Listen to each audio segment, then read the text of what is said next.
నేను 2024 సాక్షిగా ప్రమాణం చేసి చెప్తున్నాను. ఈ 2025లో బట్టలు ఉతకను, గిన్నెలు తోమను, ఇంట్లో వంట కూడా చేయను. కనీసం చీపిరనైతే నా చేత్తో ముట్టుకోను. సంవత్సరం మారుతుంది, క్యాలెండర్ మారుతుంది, నేను కూడా మారిపోతున్నాను. నేను కేవలం ఎంజాయ్ చేస్తాను. ఒక్క సెకండ్. నేను 2024 సాక్షిగా ప్రమాణం చేసి చెప్తున్నాను. నేను 2025లో నా భార్యకి బట్టలు కొనివ్వను, బంగారం కొనివ్వను. అంతేకాకుండా బ్యూటీ పార్లర్కి ₹1 కూడా ఇవ్వను.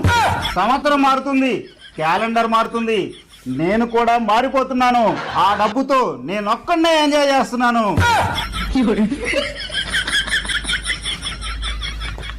నన్ను పనులు చేస్తానండి, నేను అన్ని